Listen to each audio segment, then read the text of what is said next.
Okay, I guess we're going to get started. Is everything ready over there on the sound? Yeah. Cool. Are we going video? All right. Well, it's all right. Ready. So, welcome everyone to Radio Free Nintendo, a live Nintendo podcast for grown-ups. Woo! Thank you very much. Yeah, I really appreciate everybody who came. We have a small crowd, which we kind of expected with the timing and everything, but really appreciate you coming. So, we're also, of course, just so you all know, we are recording this for posterity and for our thousands of listeners back home. Hey guys, come on in. Yeah. So we've got an hour here. I'm going to have to move pretty fast. We're used to a more long format, as you might know. So first I'm going to do intros, and starting on this end, the bigwig, John Lindemann, director of Nintendo World Report, a grizzled veteran of the gaming scene. Yes. Generally do a lot of the editing on the site, kind of content direction and stuff like that. Hiring and firing. Hiring and firing, and just generally keeping everybody in line with my iron fist. That's right. Be scary.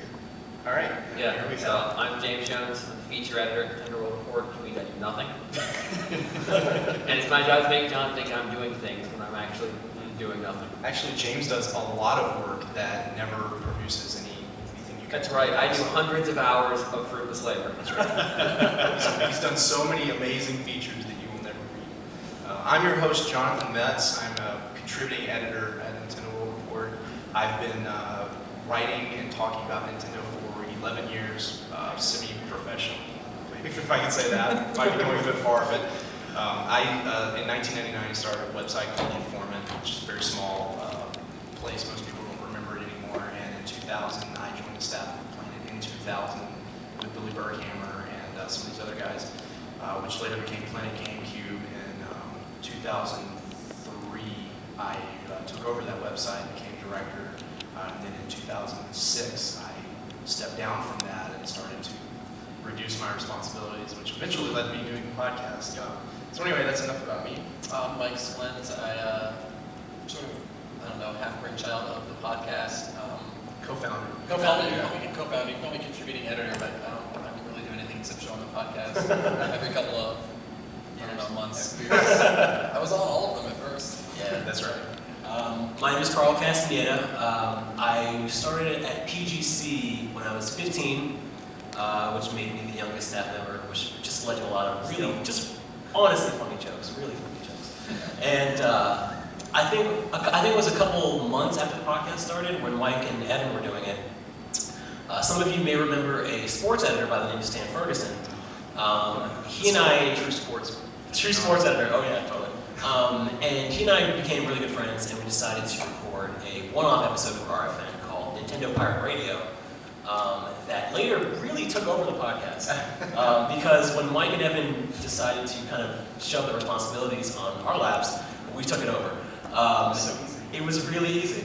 And then, I stepped down from Radio Free Nintendo after hosting and editing for a while. I think it was in December of 2007 when Johnny Metz stepped up to the plate, and he's been knocking it out of the park ever since.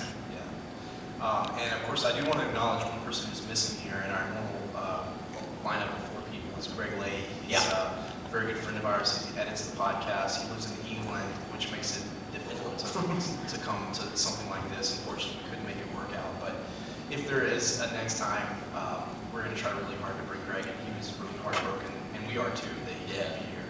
It's always good to have accents on the show. Yeah, I know. Everyone thinks he's funny. Mine's mostly bled out over the years.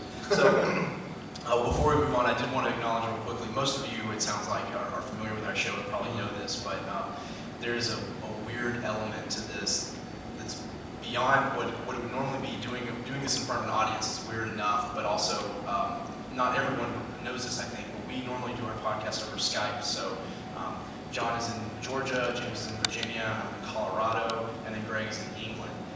These guys are, they're alumni, so they're kind of special guests every now and then. Right. So anyway, it's weird for us just to be sitting, like Carl, I never met in person before. Yeah, Johnny's known me since I was 15. This is the first time we've met. Yeah, so 6 years, Yeah. something like that. Yeah. So it's weird for us to even be sitting at the same table, much less doing this in front of you guys. So Right. if we seem awkward or confused every now and then, that's because we are.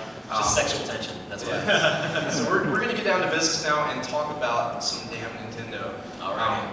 Normally we would do something something called New Business, where we it's really what you've been playing. We steal everything from our podcast and just give it our Nintendo twist. We're not going to have time to do that today because we've only got an hour, and that can sometimes go on for an hour just by itself. Yeah. So we're going to skip that for now and reserve that for the drunk cast that we're doing in the hotel throughout the weekend. Yes. So if you subscribe to the podcast, you'll still get that. Oh, it's going to be glorious. Yeah, Check it out. podcast.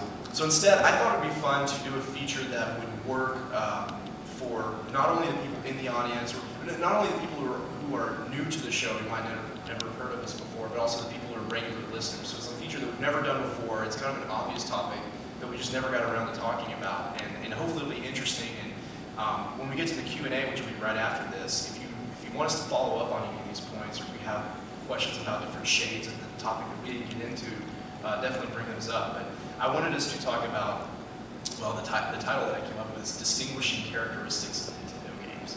But in other words, what makes a Nintendo game a Nintendo game? What makes something feel like a Nintendo game? Even if it's not, even if it's something by a third-party developer, something on PS3 or Xbox or PC, I think anyone who's familiar with Nintendo games knows that there's kind of an aura about them. There's some kind of horror to them that seems to be pretty steady over the past 2 or 3 decades. And I thought it would be interesting to try to identify that, define it, and then maybe talk about some of the permutations of it, some of the consequences of what makes a Nintendo game what it is. So we can tackle this from a lot of different sides. I've got some notes on here. To start off, I thought, the basic question is, what does make a Nintendo game feel like a Nintendo game? I'd throw it out to the panel here. If I can start. Yes. Some of you may have read a book by a friend of the show, Chris Kohler, called Power Up. And in that he talks about, I think an interview he did with either the Pac-Man creator or Miyamoto, where they said that they love games that are based around a verb. If you look at Mario, you can sum it up with one word: jump. Jumping. Zelda, explore. Pac-Man, eat. And I think that's really a pervasive concept for Nintendo games. They center it around one concept, and then it springs forth from that. Zelda, obviously, Miyamoto's talked about how when he was a kid, he would explore these caves, and that kind of developed a strong sense of exploration for him. And I think that really comes forward, obviously, in Zelda. I mean, that's all the game is, really. So, yeah, no, I think that's one of, where Nintendo games start from. I think they start from that raw concept. Yeah, definitely. You can see most Nintendo games, they really try and focus on one thing. They try and keep it really simple. They'll take one core feature and then they'll slowly, add pieces around Sure. it, build onto it. I mean, like I said. Exactly.